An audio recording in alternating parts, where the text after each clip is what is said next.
Hello, Gaston County. Welcome to episode number 155 of Gaston's Great, a podcast highlighting some of the great things happening in and around Gaston County. I'm your host, Stephen Long. We're coming to you once again from the worldwide headquarters of GSM Services right here in downtown Gastonia. And it is the first episode that Rachel Coward is in charge of. If you can't see her on camera, she's right here to my left. That's right. That's what I'm talking about. And before we finish, we'll kind of describe why that's the case. It's good and bad reasons. Okay. So we have another great guest today. I'm very happy to have Andrea Stephens on the podcast today, who is the president of the United Way of Gaston County and a proud Wolfpacker. However, that's only one of the reasons she is on today. If you want to hear more about the United Way and her experience there, please go back and listen to episode number 87. I'm really looking forward to hearing about her leadership and community journey. Andrea, it's great to have you on, and welcome to the podcast. Thanks, Stephen. Thank you so much for having me. I'm excited to be back. I don't know what that says about me. I'm back for the second time in less than 3 years. Well, the list was so short that, well, no. Okay. No, listen, as I said before we started recording, there's lots of reasons. And we'll get into some of that while we're talking. But first, for maybe some listeners out there who don't know you or haven't listened to episode 87, I'd like to start with that classic question. Just tell us a little bit about yourself, anything you want to share, then we'll get into some leadership and community discussions. Sure. Well, thanks again, Stephen, for having me. I'm excited to be here. Love what you're doing here with your podcast. Well, thank you. It's super exciting. But for those who don't really know much about me, I'm from a small town north of Raleigh, Franklinton. You heard of it? Oh, yeah. It's kind of like a small town, what I would say, where everybody knows everybody or is related to someone. But it's a town that shaped and molded me. And I would say about 90% of my relatives still live there today. Okay, that's cool. So it's nice to go back home. So that's kind of where I'm from. I grew up. I found my way to Raleigh after high school and attended, as you mentioned, North Carolina State University. So that's right. Mighty and proud Wolfpacker. And I am a devoted wife, married to my husband, Tremaine. Shout out to Tremaine. And we have an amazing daughter, Ashlyn. So we have one child. And we chose to make Gaston County our home. And what I would say, in addition to that, about me, I'm a people person, extroverted. If you know anything about Myers-Briggs, I'm the ESFJ. Okay. Strong on the J side, but it's not because I'm a true judger. It's just that my job sometimes requires me to make judgment calls. Right, yeah. But that's just a little bit about me, who I am, small town girl that's ended up in Gaston County. Okay. Couple things real quick. Isn't, and this is because I know you, don't you have an all-star volleyball player daughter? Oh my gosh, yes. So our daughter is a senior at Oglethorpe University in Georgia. And she's a senior already? She's a senior. So this time she next just year, left, right? She'll be a college graduate. Wow. That's really, and we're excited about that. She also plays volleyball, as you mentioned, for the university. She's a biology pre-med major, so she's deep into preparing for her medical exam that she will take in August. And she's open to the journey that God has for her, and we're excited about that. We feel that she has a good foundation and that she is putting God first in all that she does. It'll take her far in life. And because I know you and your husband, as also is like most situations, she got her brains and her athletic ability from her mother. Of course. I didn't mention I was a cheerleader in high school. Did I mention that? No, you didn't. So listen, so what we're trying to accomplish here, Andrea, is just we're looking to have leaders in our community, people that are involved in the community, people who are leading organizations, people who have a interesting journey to get to where they are today. So just kind of maybe start, the exact question, and this isn't always the best way to word it, but what inspired you to get into your line of work? And maybe a better way to be, kind of what inspired you to get you to where you are today? Now, I know this is, right, the peak of your life is being on Gaston's Great podcast today, right? Of course it is. Not even a yeah, there's a sound effect that's making fun of me, which is fine. So yeah, just what inspired you? What brought you to where you are today? And then we'll maybe get into a few more details. Well, I would tell you that I wish I had some major pretty story. It just evolved. Sure. You know what? And that's how most things happen. Right. One door opens and you walk through it, another door opens and you meet someone and an opportunity happens and you just kind of go with it. I tend to be a very structured person, and like most college graduates, you graduate from college and you want the dream job, and you're trying to determine what's next.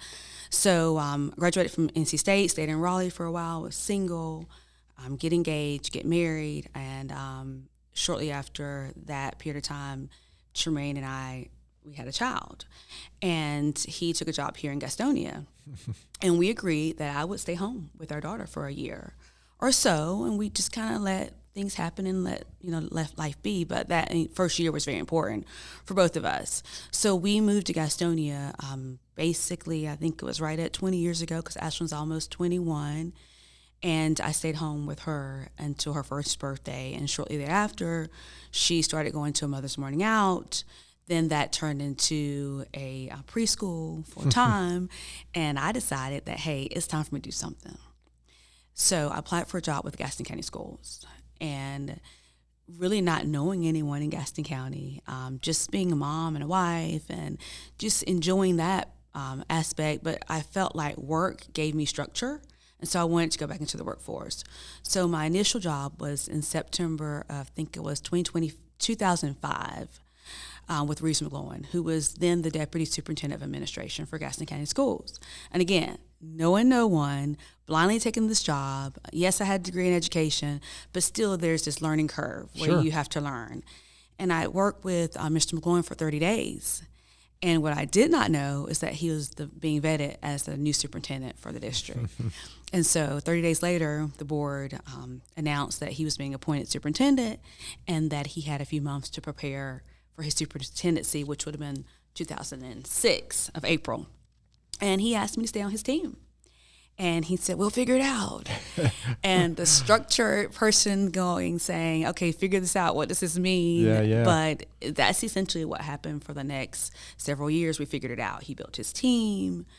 I began to learn about district leadership. And that's that's when you and I first met, is during your time. Matter of fact, I think it was still with Reeves before Jeff Booker took over. But anyway.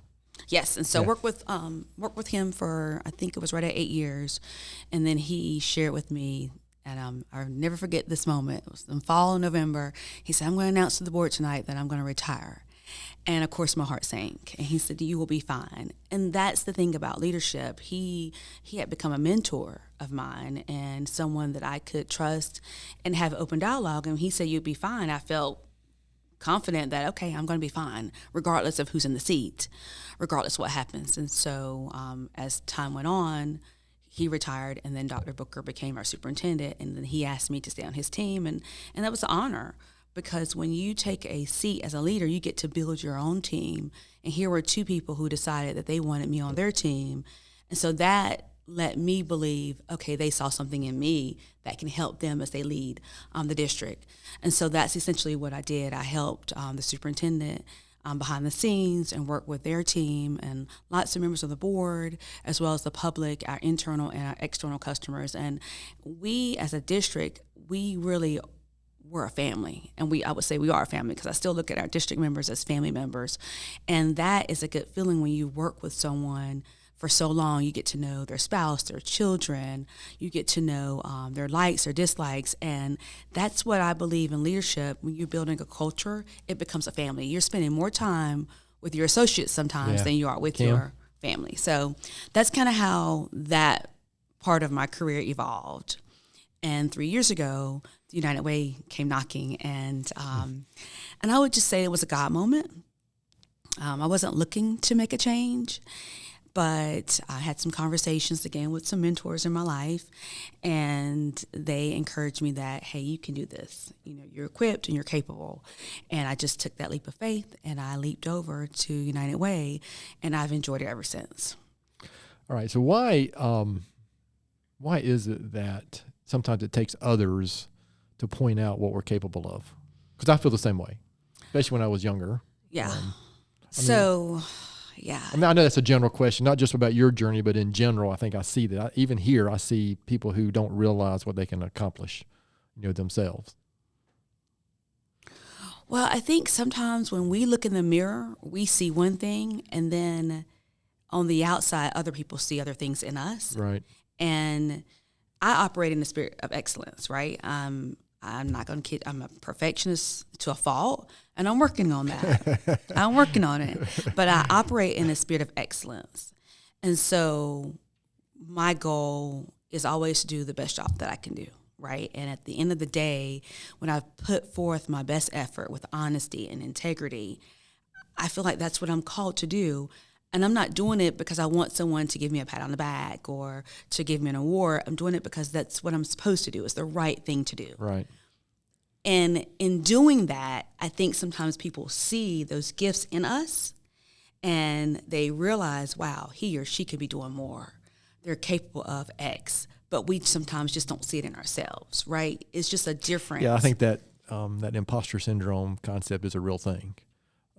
Also, though, I think it's humility, though. I think the best leaders I've interacted with have that humility of, and that I think that drives people like you to want to learn more. And then, but you're not scared of taking that risk. Right. Because, I mean, frankly, if I was in your shoes, I'm assuming it going from that comfort level of being with the school system for long to making that jump to United Way. And it's possible I was on the board at the time, at United Way, when that occurred. Yeah. So I can assure you we were thrilled with that decision and being involved with that, looking about, yes, very happy that occurred.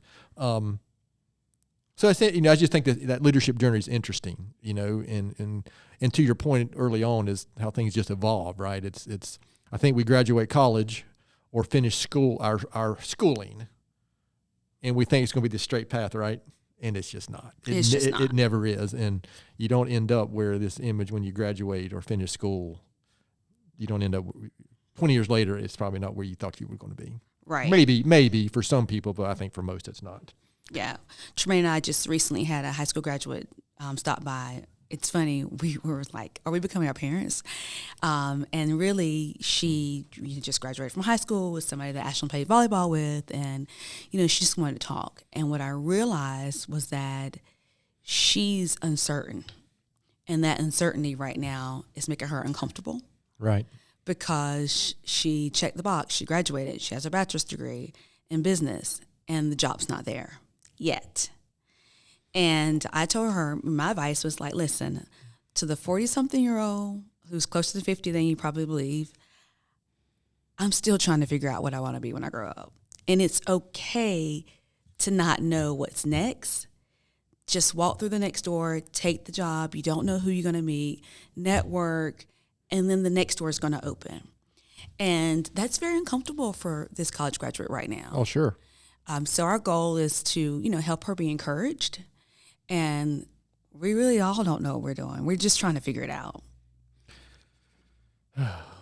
With integrity. So, well, you're talking about that structured person. Well, I do. Matter of fact, I think in my Myers-Briggs, I recently pulled all those things because I've done Strength Finders, Myers-Briggs, Colby, DISC. DISC is what we use here. And if you looked at mine, it is, I am the structured person, procedure, good pace, but not too much pace. Right. And so when we don't know, there's not clear path, I'm like, whoa, or that risk. Yeah. I'm not risk averse, but I want to have more information than I should. Right. Before I take that leap. And to your point about job, 32 years ago, when I graduated college, I was not going to be sitting here 32 years later at GSM. No way. Not going to happen. Here we are. Yeah. Here we are. Here we are, yeah. And it's been great. Looking back, it's easy to say that now, but it's been great. So how about, I know your time with the school system started getting you, it would have forced you probably, but I think it's also in your nature, you had to get involved in community stuff, right? I mean, the school system is almost like one of the foundational things of community. And then obviously I think that may have helped. And I'm projecting my own beliefs here, so you please correct me, but that may have led you to the United Way. But how does community play in with all this and on your journey? Because I've seen for the past, however long I've known you, going back to early days in the school system, I've seen all that and seen what you do. But so how did that play? How did that lead you maybe to I mean, you're leading an organization that, for me, is community. Mm-hmm. It's all it is. Right, is supporting the community and right. finding things to help the community, individuals, groups, So how did all that play in? Well, in the school system, there were two things that were really important. Community was one, because our parents are in community, our students are in community, and public education has changed over the last 20 plus years. And so it was more than education for students. It was, what's going on in the home? How can the district help? And what I saw, in most cases, if there was a home fire or if there was a death in the home, the district showed up to support family. They showed up to support their fellow colleagues, central office level. If there was a need, we always showed up for each other, and that's community. So you build community where you are, and that's a really good feeling when you can be a part of the community and know that your colleagues, that's a community that's there to support you, but then you can also go out and support your community by doing a penny war or a drive for clothing for a need. And I really was really attracted to that. And that's what we do at United Way.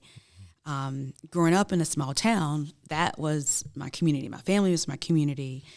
So did the folks who I went to school with and people who helped me along the way. That became part of my community. And the United Way, as you mentioned, is community, but we are community for the community. Right. Right? And our team pours a lot into our Gaston County community, and we really want to have our pulse on where those greatest needs are. And I like to think of it this way: is that United Way is an organization that's providing support for people and families where they need it the most, when they need it the most, right? So it's the lady who left the office this morning who can't pay her rent. Yeah. It's the family who experienced a home fire and needs to be in an apartment or a hotel for a temporary basis until they're back on their feet. And that's what the United Way does. And I'm really attracted to that. And everything that I've done in my career, there's been some aspect of community, whether it's taking something for a family in need or supporting a colleague in need or being in the community at large. I don't know if that kind of answers your question, but yeah, it does. It's very attractive to me. And when I go home at night, if I've had a hand in helping someone, it's a good feeling. Yeah, I guess another point from my perspective is that just because you were working in the school system, it doesn't mean that you had to make that important either, right? I mean, so I've seen firsthand what you have done and what you continue to do in the community. So again, I'm grateful for that, and that's one reason we wanted to have you on, right? Is to talk about those type of things. So, looking back, school system. You know what? Actually, not just the school system, not just your professional career, but just leading up to where now. There's something that you look back on, and you're most proud of. Maybe not just personally accomplishing, but something you've been involved with, something that stands out that, wow, that's the mission. That's why I'm here. Anything comes to mind? Back in 2017, I think it was 2017, I participated in civic engagement leadership. Are you familiar? Oh, yeah. Gaston Together group? Yeah. And I was part of the inaugural group. Okay. And really, it was kind of presented as this is about leadership, right? It's about understanding what a leader is and how to be a leader in your community. But what it really, and I look back on this today, and I'm really at odd what I experienced. It was more about me as an individual and my leadership journey, what I'm capable of doing, and who I connect with, and how I connect with people, and how we can co-collaborate, regardless of our discipline, regardless of our backgrounds. And that really helped me to see myself in a different light. And it kind of goes back to stepping into a leadership opportunity. Yeah. I don't know that I really felt or saw myself in that way before participating in CEL. And that was very beneficial. And some of us are still kind of connected today. That was very powerful. Okay, so I'm going to, because I think what you just described is kind of how Nicole Burgess described it, because she did it a few years later after you did. But let me ask you, before doing that, was that something that you volunteered to do, or was it suggested to you? How did you end up doing that? So it was suggested to me. It was. Leadership Gaston, those opportunities came and went, and I felt not a knock to Leadership Gaston, No, but I felt that I knew. It's just different. Yes. I'm like, Yeah, I it's knew just enough different. about Gaston. This seemed a little different. And so I put the time on my calendar and put the work in. Yeah. So my point there is that's another example, maybe somebody else seeing something in you and knowing a little bit about, well, actually that was the first cohort. So maybe we weren't sure what it was, but we knew what the concept was, because I was on the board of Gaston County at the time, and I still am, actually. Okay, very good. And so I'm very familiar with that program. And like for Nicole here, that might have been suggested to her too, right? Because somebody else that goes unnamed might have seen some things in her that she didn't see in herself as well. And now we're seeing that, and she's on your board. Yes. Right. So, yes. But my point is that's an example of, but you also had to accept it, and and I'm sure it wasn't forced on you, right? You had to get out of your comfort zone a little bit to go do that. And that's not easy. No, it's not. It's not easy. But I'm learning to be comfortable in uncomfortable environments. I'm really learning to do that, because that's when you begin to tap into your true self, and you begin to, learn a little bit more about yourself and grow a little bit. So, and build your confidence. So, shout out to Gaston Together. It's a great program. It was good for me. And again, I'm still connected to some of the folks in my cohort. Yeah, we're good. So I'm glad to hear that, because it's still going on. There's a cohort going on right now. So, what's next for Andrea? I mean, what is going on that gets you excited right now? Is it just continue doing more of what you're doing now? Yeah. Just kind of what's getting you excited and fired up about what's going on with you and our community? Well, we have some wonderful things going on at United Way, and I really have to say that I'm excited about the work that we're doing for our senior citizens in Gaston County. We just wrapped up our second year of Senior Spring Clean. Yeah, I saw that online. And when I came on the United Way scene, we were serving like 100, 120 seniors, and now we're supporting like 560. Oh, wow. And I think that says a couple things. It says that there's a need, right? But it also says that we are connecting more with our community. So seniors are also finding the United Way as a resource, and we're really, really proud about that. So I would say what's next is to continue to expand that program and, show up for our seniors, amongst the other great things that we do at United Way. For me personally, I went to an event. Do you know Lisa Mercedea? Yes. Okay. So Lisa invited me to an event on International Women's Day, and I really didn't know what I was going to. And it was about women's health. It ended up being a social event at First United on women's health, and she invited our county medical director, who shared some insight on alternative medicine. Not to say she doesn't prescribe medication, but to tap into the other things that we are or are not doing as women, like exercise, eating healthy. But socialization was a huge one. Oh, yeah. And what I realized, Stephen, was that most of my socialization outside of family and work was very limited. I wasn't doing enough for myself.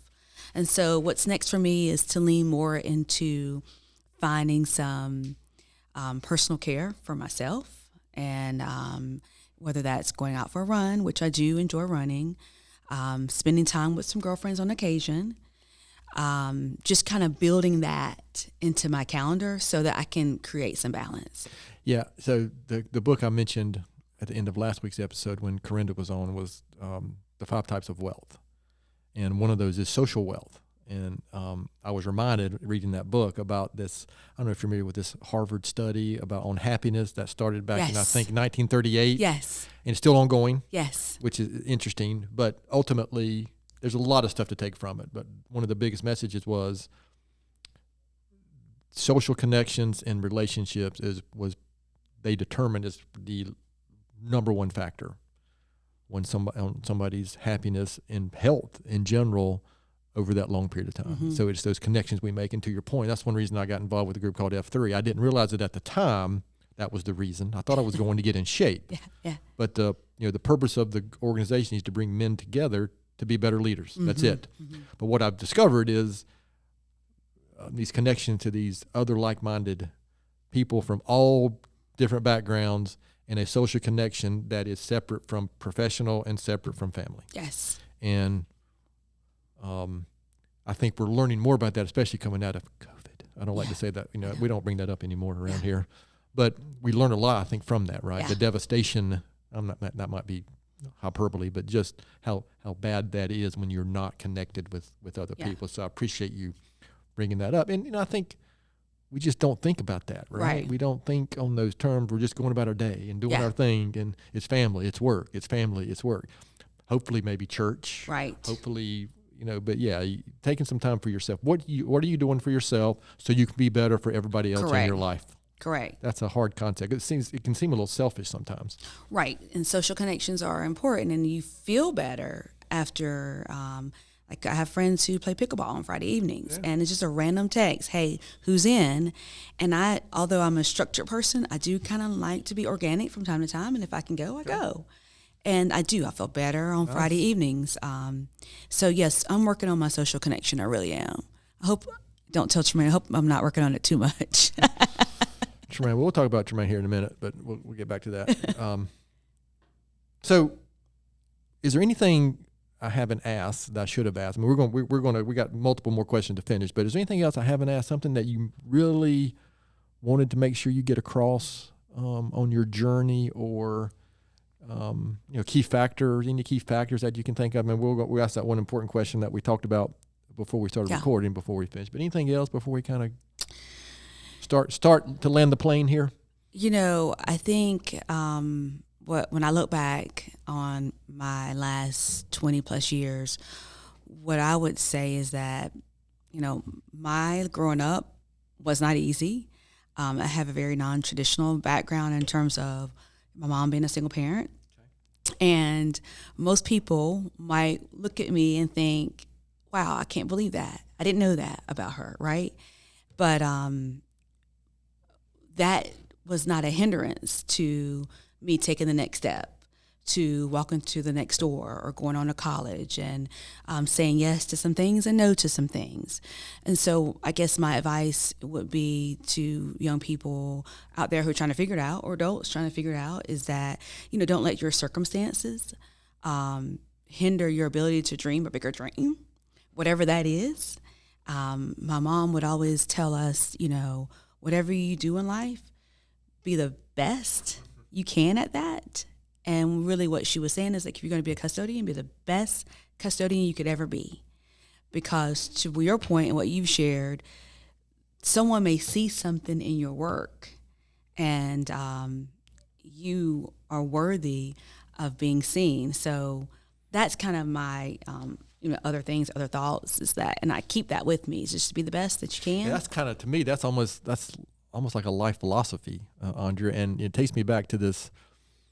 I think there's this, oh gosh, my English is so bad. It's kind of this battle between what I call this world where when you're young, a lot of people, they're just telling you, go chase your passion, go chase your passion, go chase your passion.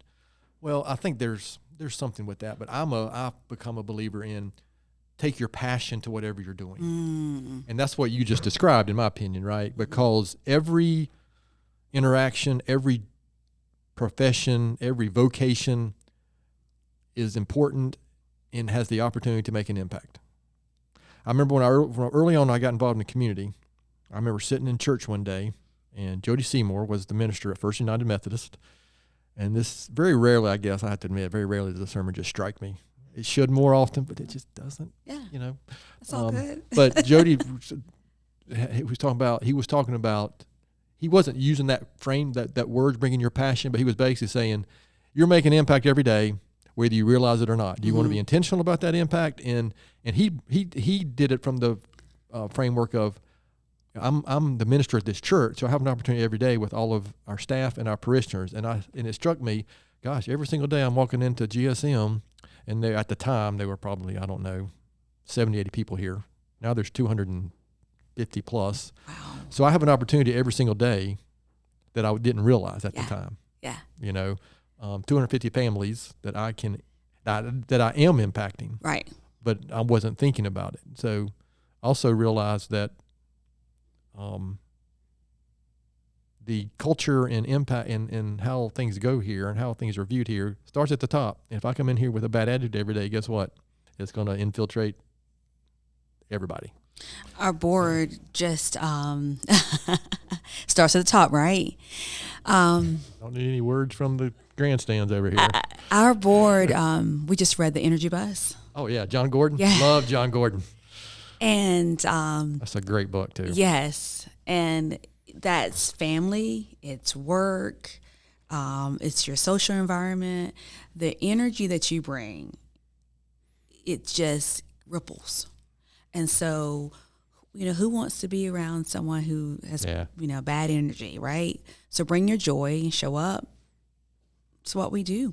Okay. Well, listen, I appreciate you sharing that. And again, I don't remember what episode it was, but I've shared that book as one of mine on one of our podcasts. Yeah, I'm a huge John Gordon fan. I would encourage you to go look him up online, and he's got a great podcast that I listen to weekly as well. So, a couple more questions, Andrea, then we'll let you get back to serving the community. You answered this question on the previous. This is the only question I'm going to repeat. But remember, this is a podcast about Gaston County. It's been a couple of years since you were on, so we'll go check and see if it's the same answer or not. Oh, gosh. From your perspective, why would you say Gaston County is such a great place? Yeah. I do not recall how I answered this question before, but it's the people, without a doubt. It's people who make community. So if we have great people who are doing great things, then Gaston's going to be great. And over the last few years, I've seen the revitalization of downtown Gastonia. There are new people moving to our community all the time, and I think that says a lot about Gaston, that we are attracting new people into our community, not just people from Charlotte, but from all over who are relocating and finding their way to Gaston County. So without a doubt, I would say the people make Gaston great. Yeah, I would agree. That's a common answer, and I've been fortunate to travel around. But I can't wait to get back home. I've never found some place that I say, hey, I think I want to move here. I haven't found it. So kind of sticking on this leadership journey, community journey, just your life journey in general. Looking back, is there somebody who really, you look back, has made a huge impact on you, whether it was from a professional, a leadership, personal, just community perspective? Anybody that comes to mind? Because my experience is I've got some mentors that really helped me along the way. But anybody come to mind for that question? Well, thank you for this question, Stephen. I've had some time to reflect on this just a little bit because I'm reading a book by Miriam Wright Elderman called Lanterns. Okay. And she talks about the lanterns in her life. She's from South Carolina, and she's reflecting on, all the people in her little hometown who really impacted her life and has driven her, who've invested in not only her as a young child, but she very much believes in investing in young people. And so anyway, it allowed me to pause and think about, wow, who are those folks in my life? And I would say, without a doubt, my grandmother and my mom, for sure. My grandmother, she had 8 daughters. Oh, wow. Yeah. That's legit. Yeah. So I grew up around a lot of women, but what the beautiful part about my grandmother was, when we visited her house, there was always somebody there, community, right? Whether it be a relative, a neighbor, a friend, a distant cousin, and she embraced everyone, and everyone loved her. So we shared our grandma with lots of people, relatives near and far, neighbors near and far. So by far, my grandmother, my mom, who I've already talked about, who really invested in us, to just be the best. So without a doubt, the two of them. But I would also shout out my husband, who encourages. He's very much an encourager, motivator, and he encourages everybody to be great. And he does. Yeah. Kind of goes back to what we were talking about earlier. Tremaine says, there's greatness in all of us, and regardless of what you're doing, just be great at that and lean into that greatness. So for sure him. But when I was in high school, I had a high school counselor, Dr. Sylvia Crudup, who is actually a distant cousin of mine, who she had left Franklinton, went to Raleigh, got her PhD, North Carolina State University, found her way back, and became our high school counselor, which I would say was just at the right time for me and lots of other young people. And when we were on our journey to figure out college and applications, SAT, she kept, us in the middle of the road and guided us on this journey. And when we didn't have the funds for a college application, she found a waiver. And she was very impactful in my life. And she is now deceased, but she wrote a book titled Inspired. And she co-authored this book with one of her colleagues. And several years before she passed away, she mailed me a copy of the book. And just 2 or 3 weeks ago, I opened the book and she had written a note that says, Andrea, you inspire many. Press forward. And Stephen, I'm the person. And she's right. Well, and I appreciate that. I really do. Thank you. She wrote that book back in 2010. Okay. Wow. I think I've received it maybe around 2015 is when she mailed me a copy. And I'm one who seeks to be inspired. And that's how I live my life every day. Well, I think what you don't realize is when you're doing that, because I think that is part of our charge, is to, if you're looking to be inspired, I think what happens is you are able to inspire other people too, because you see those things. It makes you want to do more, right? I mean, I hang around people in the community. I went to the Salute to Business last week and saw a good friend of mine, longtime friend, Tim Eford, be recognized with the Spirit of the Carolinas Award. So I'm in that room looking around. I said, these people they make me want to do more, right? Because I'm seeing what they're doing. I'm like, oh, got a lot to live up to. Right. But that's, hanging around you is the same thing. And I appreciate you what I'm thinking about. I appreciate you bringing up Tremaine, because I've got to know Tremaine over the years as well. And he's a terrific guy, and I've enjoyed getting to know him very much. You. If you don't know, he was an all-star football player at NC State. He played in the NFL. However, in Gaston County, he's known as Andrea's husband. In fact, I knew you before I got to know him. In fact, this just came to my mind. We were at a Next Generation event years ago. Okay. Yep. And I took a picture with you and Tremaine, and I think Janet took it. And I sent that picture to my college roommates. Oh, wow. And I put in, this is Andrea Stephens and her husband. Oh, my God.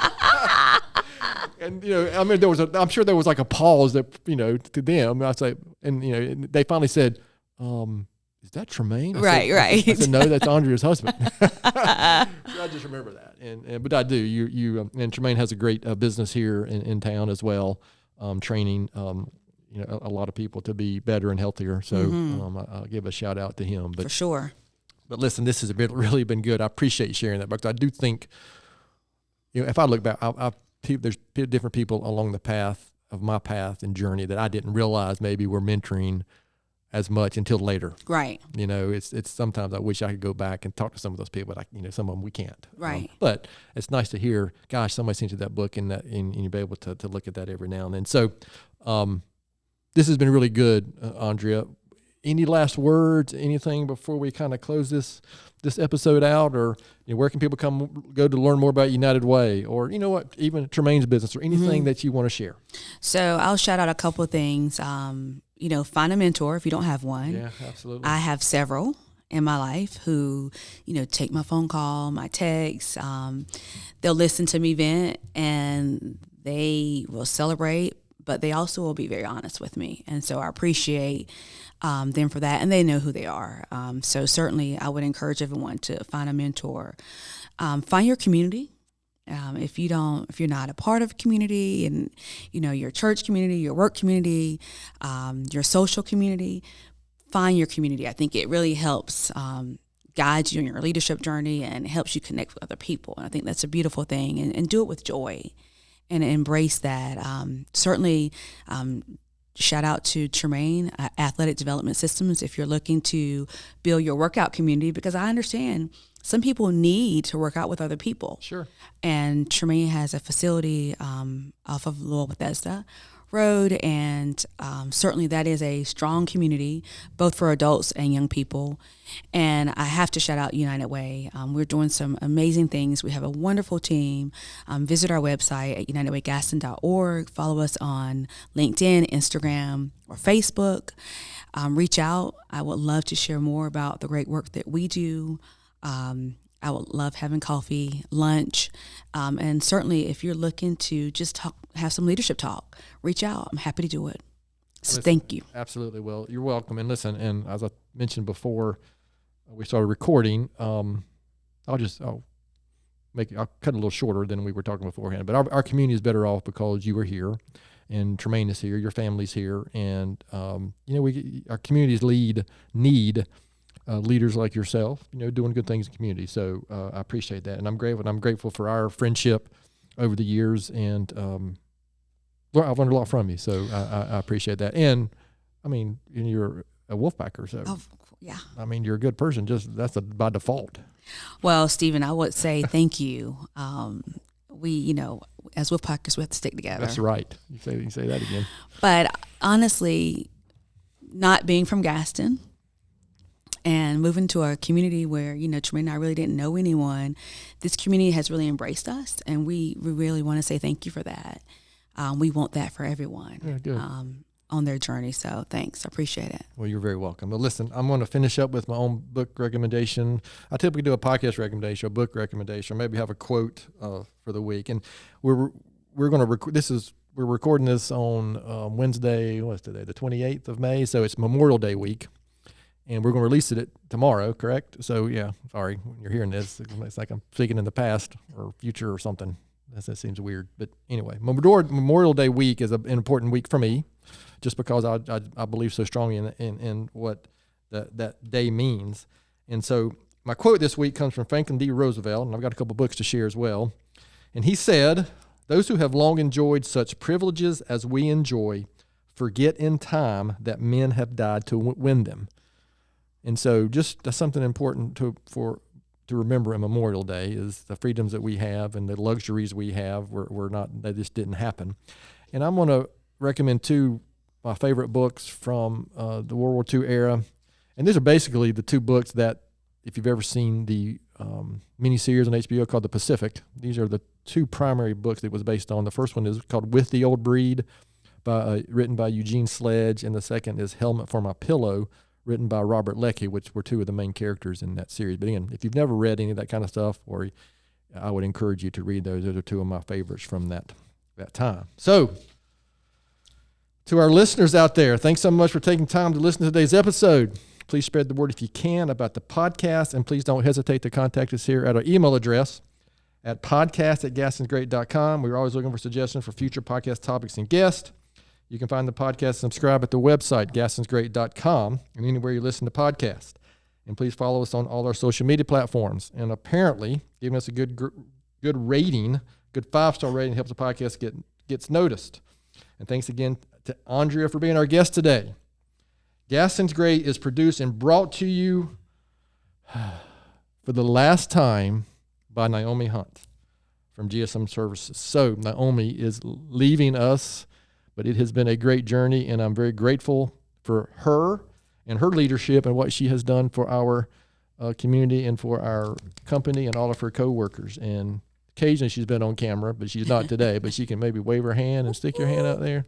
Hey, there's Naomi. And so we are grateful and for her, and we are happy and sad that she is leaving, but she is going on to better things for her, I'm sure, in my opinion. Maybe not for us. However, we do have Rachel Cowart is on the board today, and is going to be awesome going forward. We're going to put her on camera every week. Right, Rachel? And maybe next week we're going to have the team of Rachel and Rachel on the podcast. So, again, thank you very much, Naomi. We appreciate everything that you have done and continue to do. So, I'm your host, Stephen Long. Thanks again for hanging out with us. And please keep coming back to hear more reasons why Gaston's great.